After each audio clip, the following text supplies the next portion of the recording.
नमस्कार दोस्तों, कैसे हैं आप सब। उम्मीद करती हूँ आप सब लोग ठीक होंगे। आज मैं फिर हाजिर हो गई हूँ एक नई जानकारी के साथ दोस्तों।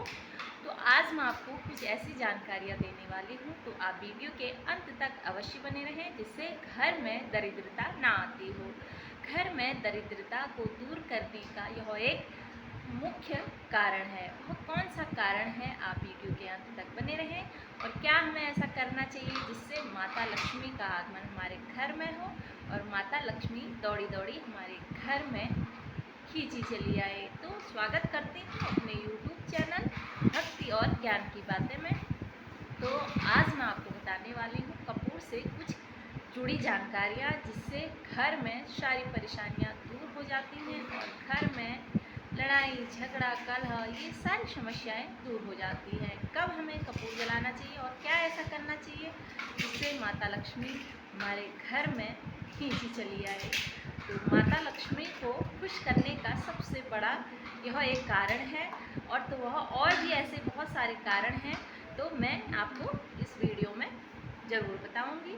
तो चलिए करते हैं स्टार्ट। सबसे पहले हमें ब्रह्म मुहूर्त में उठ जाना है। ब्रह्म मुहूर्त में उठने के बाद हमें अपने घर के सारे खिड़की दरवाजे ओपन कर देने हैं। अगर आपके दरवाजे आवाज़ करते हैं तो यह परेशानी का सबसे बड़ा कारण है। तो अगर आपके दरवाजे टर टर टर टर की आवाज़ करते हैं तो उसको जल्दी से चेंज करा लें, क्योंकि उसकी आवाज़ से हमारे घर में बहुत सारी परेशानियाँ उत्पन्न हो जाती हैं, क्योंकि उसकी आवाज़ इतनी ख़राब होती है सुनने में भी और वैसे भी। वास्तुशास्त्र के अनुसार दरवाजे खिड़की अगर आवाज़ करते हैं तो यह बहुत ही बुरा कारण है।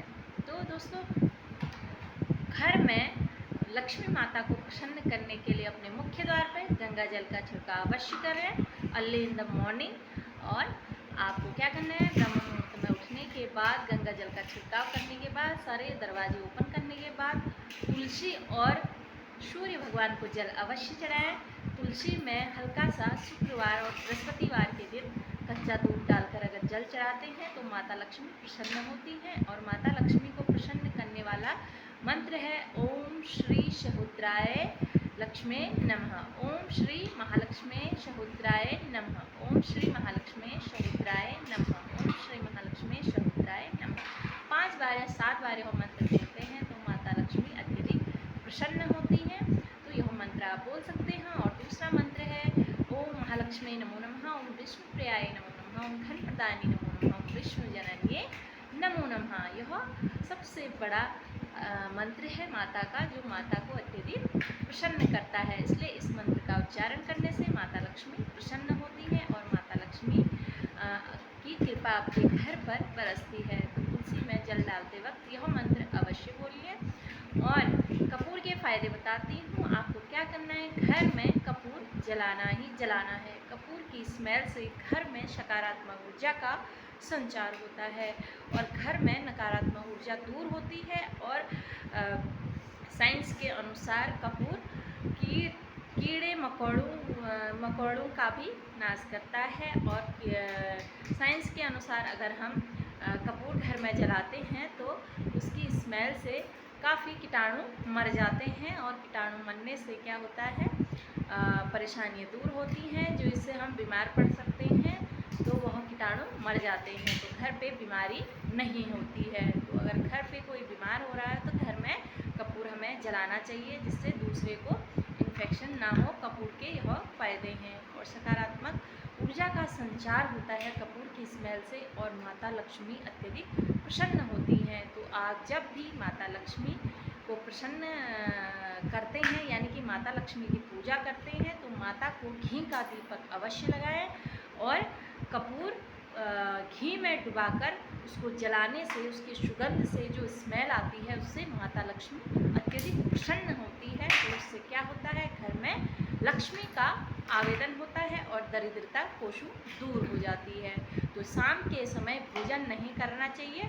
शाम के समय कपूर और घी का दीपक जलाने से माता लक्ष्मी अत्यधिक प्रसन्न होती हैं। और कपूर जलाने से काफ़ी बीमारियों का भी नाश होता है। और जिस घर में लड़ाई झगड़े और परेशानियां बीमारियां दस्तक देती हैं, तो उनको क्या करना है, हर मंगलवार एक कटोरे में कपूर और एक लौंग अगर शाम के समय जहाँ पर अंधेरा रहता हो, चारों कोनों में अगर आप जलाते हैं, उसकी स्मेल से क्या होता है, कीटाणु भी मरते हैं और नकारात्मक ऊर्जा भी दूर होती है और सकारात्मक ऊर्जा का संचार होता है और घर में सुख और समृद्धि बढ़ती है और बरकत भी होती है। इसलिए हमें कपूर अवश्य जलाना चाहिए। आप जब भी पूजा करते हैं, पूजा तभी पूरी मानी जाती है, चाहे माता की हो और चाहे लक्ष्मी माता की हो, चाहे और देवी देवताओं की पूजा हो। बिना कपूर जलाए पूजा आरती अधूरी मानी जाती है। इसलिए पूजा और आरती में कपूर का जलाना अत्यधिक फलदायी होता है और पूजा पूरी मानी जाती है। इसलिए माता की आरती या माता की पूजा पाठ में कपूर का इस्तेमाल अवश्य करें, तभी आपकी पूजा पूरी मानी जाती है और तभी माता प्रसन्न होती है। कपूर जलाने से पुराणों में वर्णन, शास्त्रों में वर्णन आता है, कपूर जलाने से घर में सुख समृद्धि का वास होता है। और शुक्रवार के दिन कपूर तो हमें जलाना ही जलाना चाहिए, क्योंकि कपूर जलाने से माता लक्ष्मी अत्यधिक प्रसन्न होती है। और शुक्रवार के दिन आप अपने घर में कपूर अवश्य जलाएं, चारों कोनों में, और घर में उजाला अवश्य रखें। जहाँ अंधेरा हो वहाँ कपूर जला दें। तेज पत्ता और लौंग और घी के साथ अगर जलाते हैं तो घर में लक्ष्मी माता खींची चली आती है। तो कपूर जलाने से काफ़ी सारी परेशानियां दूर होती हैं। अगर घर में दरिद्रता दस्तक दे रही है तो आप हर रोज़ कपूर जलाना स्टार्ट कर दें, शाम के समय और सुबह के समय।